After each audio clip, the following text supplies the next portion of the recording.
Hello students, myself Mohammad Saeed from Greats institute Dinanagar. पिछले lecture में हमने देखा था जीरो ऑर्डर का क्या निकाला था, हमने डेरिवेशन किया था, जीरो ऑर्डर का टी हाफ निकाला था। आज हम बात करने वाले कि उसी तरीके से फर्स्ट ऑर्डर का हाफ टी हाफ क्या होगा। तो आइए बात करते हैं। तो सबसे पहले मैं क्या निकालने वाला हूँ, डेरिवेशन करने वाला हूँ इसका फर्स्ट ऑर्डर रिएक्शन का करने वाला हूँ। तो सबसे पहले मैंने यहाँ पर एक कोई रिएक्शन ले ली, आर से रिएक्टेंट से क्या बन जाए आपका प्रोडक्ट। आर का मतलब क्या है रिएक्टेंट, टी का मतलब क्या है आपका प्रोडक्ट। तो रिएक्टेंट से क्या बनना आपका प्रोडक्ट बनना। तो मैं इनिशियली देखता हूँ टाइम बराबर 0 पर रिएक्टेंट हमारे कितना है आर नॉट है। टाइम बराबर 0 पर रिएक्टेंट हमारे कितना आर नॉट है। टाइम बराबर टी पर, टाइम बराबर टी पर जो रिएक्टेंट है वो हमारे कुछ आर टी बचा। पहले इनिशियल कितना था आपका आर नॉट था। टाइम बराबर जैसे जैसे टाइम बढ़ेगा वैसे वैसे क्या होगा आपका रिएक्टेंट लगातार क्या होगा डिक्रीज होगा, कम होगा और क्या बनेगा आपका प्रोडक्ट बनेगा। तो इनिशियली कितना रिएक्टेंट था आपका टाइम बराबर 0 पर आर नॉट था और टाइम बराबर टी पर कितना रिएक्टेंट था आपका आर टी था। ठीक है, तो हम इसकी रेट की बात करता हूँ। रेट हम किस तरीके से निकालते थे, रेट बराबर था के आर की पावर एन। रेट क्या निकालते थे, रेट बराबर के आर की पावर एन। एन हमारा क्या होता था आपका ऑर्डर होता था, एन क्या होता था आपका ऑर्डर होता था। तो यहाँ पर मैं किस ऑर्डर की बात कर रहा हूँ, फर्स्ट ऑर्डर की बात कर रहा हूँ। किस ऑर्डर की बात कर रहा हूँ, फर्स्ट ऑर्डर। तो एन की जगह पर कितना आ जाएगा आपका 1 आ जाएगा, एन की जगह पर कितना आ जाएगा आपका 1 आ जाएगा। तो रेट क्या मैं लिख सकता हूँ, रेट बराबर के इंटू आर लिख सकता हूँ, के इंटू आर। क्यों, आर की पावर कितनी होगी 1 होगी, आर की पावर कितनी हो जाएगी आपकी 1 और 1 को हम लिखते रहेंगे। ठीक है, एक तरीके से ये रेट लिख सकता हूँ। दूसरा क्या तरीका था, दूसरे की बात करते हैं। हम क्या लिखते थे इससे पहले जानते थे, रेट बराबर क्या होता था आपका माइनस का D R upon D T.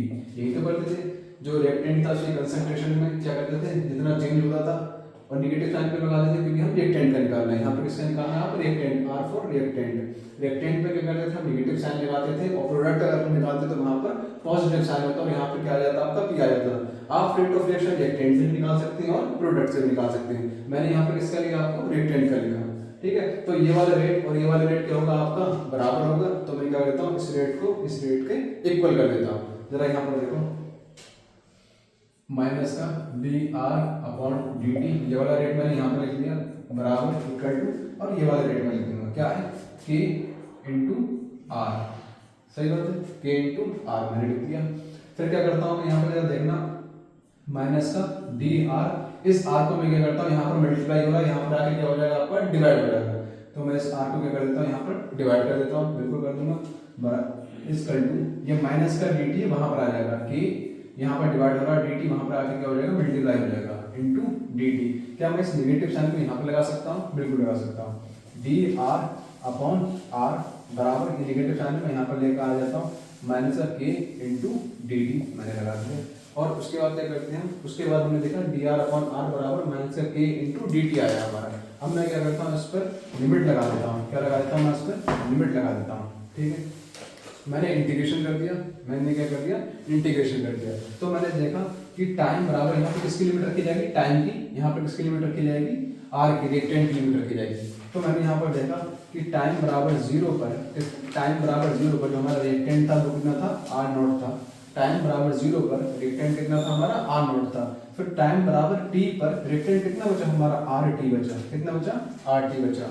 ठीक है, यहाँ पर कोई दिक्कत नहीं है। D R upon R integration मैंने किया, टाइम बराबर 0 पर लिमिट मैंने लगाई आर नॉट थी, टाइम बराबर टी पर कितनी लिमिट थी आपकी आर टी थी। ठीक है, तो डी आर अपॉन आर हम जानते हैं, D R upon R integration में करते तो क्या आता है आपका एल एन आर आता है। क्या आता है आपका एल एन आर आता है। इसकी लिमिट कितनी होगी, वही आर नॉट से आर टी की तरफ लिमिट होगी इसकी, बराबर माइनस का के सेम रहेगा। के क्या हमारा कांस्टेंट, जो कांस्टेंट होता है वो इंटीग्रेशन से बाहर आ जाता है, जो कांस्टेंट होता है वो इंटीग्रेशन से बाहर आ जाता है। ये है क्या, के क्या हमारा रेट कांस्टेंट है। क्या है, रेट कांस्टेंट है। ये डिपेंड किस पर करता है, सिर्फ और सिर्फ टेम्परेचर पर डिपेंड करता है। ठीक है, तो यहाँ पर मैंने देखा डी टी का इंटीग्रेशन क्या आएगा आपका टी आएगा, डी टी का इंटीग्रेशन क्या आएगा आपका टी आएगा। यहाँ पर 0 से मैंने क्या लगा दिया, टी लगा दिया। 0 से क्या लगा दी मैंने लिमिट, टी लगा दी, जो सेम थी वही रहेगी हमने। ठीक है, उसके बाद हम देखते हैं एल एन आर। एक एक करके मैं यहाँ पे वैल्यू पुट करूंगा। एल एन आर की जगह क्या लिख सकता हूँ मैं, L N R T minus के एल एन आर नॉट। मैंने क्या करा, एक बार आर टी इसमें वैल्यू पुट की और दूसरी बार आर नॉट की। क्या आ गया हमारा L N R T minus का L N R not is equal to, इधर क्या आ जाएगा आपका माइनस का के इंटू टी। क्या आ जाएगा आपका माइनस का के इंटू टी आ जाएगा। जरा यहाँ पर देखो, हम जानते हैं l n a minus l n b, क्या हम इसको l n a minus l n b को क्या हम लिख सकते हैं l n a upon b. ये आइडेंटिटी होती है, क्या होती है आइडेंटिटी होती है। L n a minus l n b को हम क्या लिख सकते हैं l n a upon b लिख सकते हैं। तो मैं यहाँ पर l N R t upon यहाँ पर क्या लिख सकता हूँ l N R t upon l N R naught बिल्कुल लिख सकता हूँ, ठीक है कोई दिक्कत नहीं है। बराबर यहाँ पर क्या रहेगा माइनस का के इंटू टी रहेगा, ठीक है ठीक है। अब जरा यहाँ पर देखो, मैं इस निगेटिव साइन को कहाँ पर लेकर आना चाहता हूँ, यहाँ पर लेकर आना चाहता हूँ। ये जो नेगेटिव साइन है इसको हटा के यहाँ पर लेकर आना चाहता हूँ। मैं क्या करता हूँ पूरी इक्वेशन में माइनस से मल्टीप्लाई कर देता हूँ। जरा यहाँ पर देखो, ये क्या आ जाएगा माइनस का L N R t upon r naught बराबर के इंटू टी, यही तो आएगा आपका। मैंने क्या करा इस नेगेटिव साइन को यहाँ पर ले आया। कैसे ले आया, यहाँ पर मल्टीप्लाई करके ले आया, ठीक है। उसके बाद में देखना, जैसे ही ये नेगेटिव साइन अंदर जाएगा, जैसे ही ये नेगेटिव साइन अंदर जाएगा लॉग के, तो वहां पर क्या हो जाएगा, जरा यहाँ पर देखना चेंज हो जाएगा, r naught upon r t बचेगा। ये समझ में आया आपके। ये नेगेटिव साइन जैसे ही अंदर आता है तो वैल्यू होती है वो अपोजिट हो जाती है, नीचे वाली ऊपर आ जाती है, ऊपर वाली नीचे आ जाती है, लॉग के अंदर होता है, ठीक है। बराबर के इंटू टी आ जाएगा हमारे यहाँ पर। फिर उसके बाद जरा देखना, हम जानते हैं एल एन का बेस क्या होता है आपका ई होता है। एल एन का जो बेस होता है आपको ई होता है। मैं चाहता हूँ कि बेस ई की जगह पर हमें क्या आना चाहिए, बेस 10 होना चाहिए। जब बेस 10 आता है किसी भी एल एन का तो हम क्या बोल देते हैं लॉग बोल देते हैं। क्या बोल देते हैं लॉग बोल देते हैं। तो मैं यहाँ पर देखना, अगर मैं एल एन में 2.303 की मल्टीप्लाई कर दूँ, अगर मैं एल एन बेस ई में 2.303 की मल्टीप्लाई कर देता हूँ तो वो लॉग में कन्वर्ट हो जाता है। किस में कन्वर्ट हो जाता है, लॉग में कन्वर्ट हो जाता है, जिसका बेस कितना होता है लॉग का आपका 10 होता है। तो मैंने एल एन की जगह पर 2.303 की मल्टीप्लाई कर दी और यहाँ पर क्या आ जाएगा आपका लॉग आ जाएगा। बाकी वैल्यू सेम रहेगी, क्या r naught upon r t रहेगी। क्या रहेगी r naught upon r t. R naught क्या हमारी जो इनिशियल कंसंट्रेशन थी, आर नॉट हमारी क्या जो इनिशियल कंसंट्रेशन थी, आर टी क्या है जो हमारी फाइनल कंसंट्रेशन थी। उसके बाद में मैंने यहाँ पे क्या लगा दिया, वही सेम चलेगा, के इंटू टी रहेगा। क्या रहेगा, के इंटू टी रहेगा, ठीक है। तो मैं यहाँ से बात करता हूँ, यहाँ से मैं देख सकता हूँ कि के जो हमारा होगा रेट कांस्टेंट वो कितना आएगा, वो आएगा 2.303 log are naught upon r t upon कितना आएगा आपका टी से डिवाइड हो जाएगा। ये बहुत इंपॉर्टेंट है कि हमारा रेट कांस्टेंट कितना आया 2.303 log are naught upon r t upon T. ये आ गया आपका क्या रेट, क्या आ गया आपका के को हम क्या बोल देंगे रेट कांस्टेंट बोल देंगे। क्या होगा ये हमारा रेट कांस्टेंट होगा, ठीक है। अब मैं इसकी बात करता हूँ, ये तो हमारी इक्वेशन आ गई। क्या मैं यहाँ से टी निकाल सकता हूँ, बिल्कुल निकाल सकता हूँ। टी हाफ निकाल सकता हूँ, बिल्कुल निकाल सकता हूँ। और टी 75%। तो एक एक करके हम देखते हैं। यहाँ पर सबसे पहले टी हाफ निकालेंगे। टी हाफ का मतलब क्या होता, जब हमारा रिएक्टेंट 50% डिसोसिएट हो जाता है हमारे किसमें प्रोडक्ट में, या जब हमारा रिएक्टेंट 50% डिकम्पोज हो जाता है, उसको हम क्या बोल देते हैं टी हाफ बोल देते हैं या टी 50% बोल देते हैं। चलिए मैं यहाँ पर आपको बताता हूँ टी हाफ कैसे निकलता है।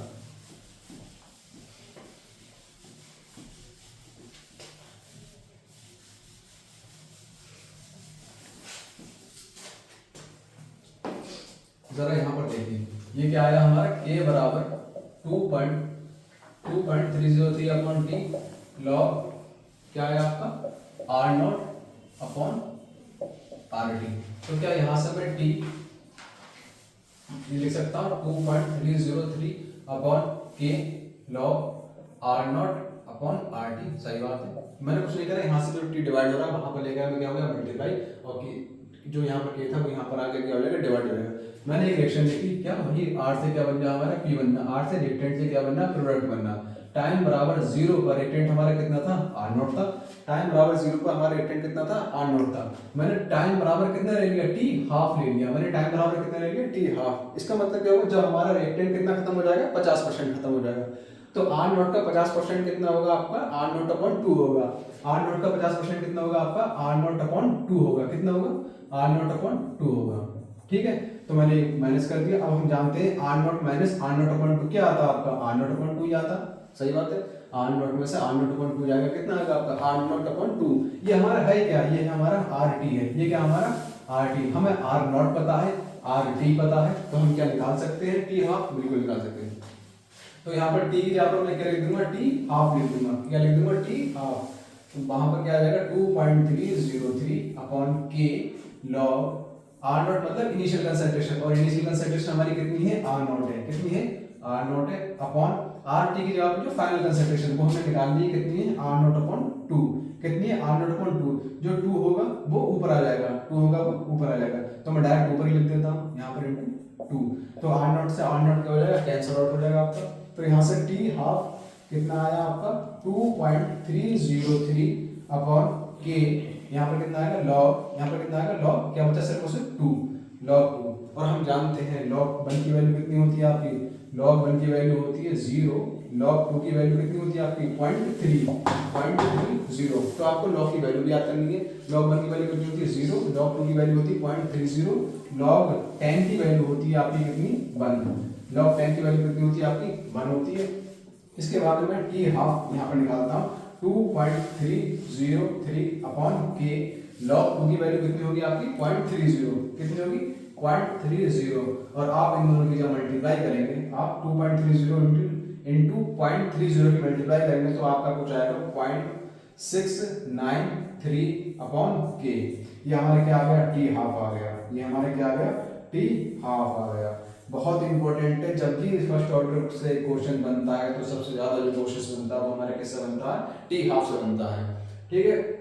जेई के अंदर ले लीजिए, आप नीट के अंदर ले लीजिए, या आप किसी भी बोर्ड से एंट्रेंस एग्जाम के अंदर किसी के अंदर ले लीजिए, तो सबसे ज्यादा जो क्वेश्चन हमारा बनता है वो सबसे पहले तो हमारे ऑर्डर के ऊपर बनता है, और ऑर्डर वही मेनली हमारे कहाँ से बनता है, फर्स्ट ऑर्डर से बनता है, कहाँ से बनता है, फर्स्ट ऑर्डर से। अब मुझे यहाँ पर जरा देख कर बताओ, जो टी हाफ है हमारा वो क्या इनिशियल कंसंट्रेशन पर डिपेंड कर रहा है, इनिशियल कंसंट्रेशन मतलब का हमारा आर नोट, क्या मुझे बताओ टी हाफ हमारा इनिशियल कंसंट्रेशन पर डिपेंड कर रहा है, नहीं कर रहा है, ये देखते कैसे हैं जरा, उसके अगर फॉर्मूले में देखिए टी हाफ के फॉर्मूले में क्या आर नोट आ रहा है, कहीं पर नहीं आ रहा, तो इसका मतलब हमारा जो टी हाफ है वो इनिशियल कंसंट्रेशन पर डिपेंड नहीं करेगा।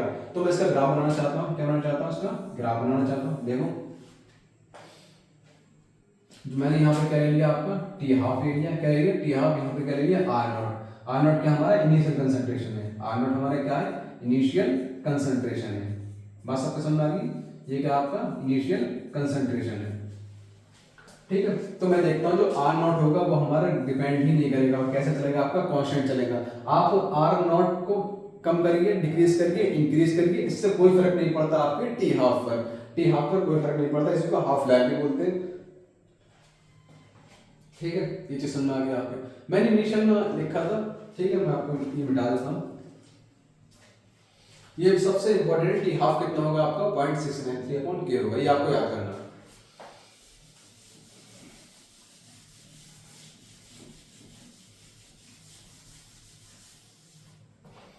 जरा देखिए, इससे पहले मैंने जीरो ऑर्डर रिएक्शन में देखा था, जीरो ऑर्डर रिएक्शन में हमारा जो टी हाफ आया था, जो हमारा टी हाफ आया था जीरो ऑर्डर रिएक्शन में कितना आया था, आर नॉट अपॉन 2 के, किसके लिए, हमारे जीरो ऑर्डर रिएक्शन के लिए, किसके लिए, जीरो ऑर्डर रिएक्शन के लिए, ठीक है। जीरो ऑर्डर रिएक्शन के लिए जो हमारा टी हाफ आया था वो कितना आया था, आर नॉट अपॉन 2 के आया था। हम ऐसे ग्राफ बनाते हैं तो मुझे देखने से पता चलता है जो टी हाफ होगा किसका, जीरो ऑर्डर रिएक्शन का, वो डिपेंड कर रहा है हमारे किस पर, इनिशियल कंसंट्रेशन पर, किस पर डिपेंड कर रहा है, हमारा इनिशियल कंसंट्रेशन पर डिपेंड करता है। तो यहाँ से मैं अगर ग्राफ बनाऊंगा किसका, जीरो ऑर्डर का, टी हाफ मैंने यहाँ पे ले लिया, क्या ले लिया, टी हाफ मैंने ले लिया, और यहाँ पर क्या ले लिया आपका आर नॉट ले लिया, क्या ले लिया हमने, आर नॉट ले लिया। जो उसका ग्राफ देखने को मिलेगा वो कैसा बनेगा, तो स्ट्रेट लाइन बनेगा, और स्टार्ट कहाँ से होगा, हमारा ओरिजिन से स्टार्ट होगा, कहाँ से स्टार्ट होगा, हमारा ओरिजिन से स्टार्ट होगा। ये हमें कैसे पता चलता है कि कब ग्राफ हमारा ओरिजिन से स्टार्ट होगा, कब हमारा कहीं बाई एक्सिस से स्टार्ट होगा, या कहीं एक्स एक्सिस से स्टार्ट होगा, ये पता कैसे चलता है, और कब स्ट्रेट लाइन बनेगा। तो इसके लिए हम ग्राफ बनाते हैं, तो उसके लिए हम देखते हैं y बराबर एम एक्स प्लस सी, ये लीनियर इक्वेशन होती है, जिससे हमारा ग्राफ होता है वो कैसा होता है, लीनियर उसकी इक्वेशन होती है। इससे हम क्या करते हैं, कंपेयर करते हैं। तो टी हाफ था हमारा, टी हाफ कितना था हमारा, आर नॉट अपॉन 2 के था, यही तो था अपना, कितना था, आर नॉट अपॉन 2 के, यही था अपना, ठीक है। तो जो अपना सी होता, सी क्या होता हमारा, बाई इंटरसेप्ट होता, क्या होता हमारा, बाई इंटरसेप्ट होता, मतलब ग्राफ हमारा कहाँ से स्टार्ट होगा, ये हमें कौन बताता, सी बताता। तो मुझे इस इक्वेशन में देख के बता, आर नॉट अपॉन 2 के में क्या कोई सी आ रहा है, नहीं आ रहा। जब कोई सी नहीं होता, सी नहीं होता, सी की वैल्यू 0, सी नहीं है तो सी की वैल्यू 0। तो सी की वैल्यू 0 का मतलब ग्राफ हमारा कहाँ से स्टार्ट होगा, ओरिजिन से स्टार्ट होगा। कहाँ से ग्राफ स्टार्ट होगा हमारा, ओरिजिन से स्टार्ट होगा। ये बात क्लियर है, ठीक है। उसके बाद यहाँ पे जरा देखना, ये तो मैंने देख लिया एक्स एक्सिस पे हमारे क्या, वाई एक्सिस पे हमारे क्या टी हाफ है, एक्स एक्सिस पे हमारे क्या है आर नॉट है। जो उसके साइड में होगा वो क्या होगा हमारा एम होगा, वो क्या होगा हमारा एम होगा। एम क्या है हमारा 1/2 के, एम क्या हमारा 1/2 के। इसी को हम पता क्या बोल देते हैं, स्लोप बोल देते हैं। क्या बोल देते हैं हम, स्लोप बोलते हैं। क्या बोलते हैं हम, स्लोप बोलते हैं। स्लोप निकालने का और तरीका भी होता है। स्लोप को हम और किस तरीके से निकाल सकते हैं, स्लोप को हम निकाल सकते हैं tan थीटा से। क्या निकाल सकते हैं, tan थीटा से निकाल सकते हैं। बस सही, tan थीटा से निकाल सकते हैं। तो मैं यहाँ लिख दूंगा, तो m होगा हमारा, m का मतलब स्लोप, वो कितना होगा 1/2 के। कितना होगा आपका 1/2 के। ये क्वेश्चन पूछा जाता है, क्वेश्चन आता भी है कि आपको सिर्फ अगर उन्हें टफ क्वेश्चन बनाना होगा तो वो किस तरीके से बनाएंगे, वो जीरो ऑर्डर रिएक्शन में आपको क्या दे देंगे, गिवन दे देंगे स्लोप। क्या दे देंगे आपको, स्लोप दे देंगे और आपसे रेट ऑफ रिएक्शन पूछेंगे। जीरो ऑर्डर रिएक्शन की बात करेंगे और आपको क्या दे देंगे, स्लोप दे देंगे। फिर आपसे क्या पूछेंगे, रेट बताना। आपको क्या बताना, रेट। हम जानते हैं,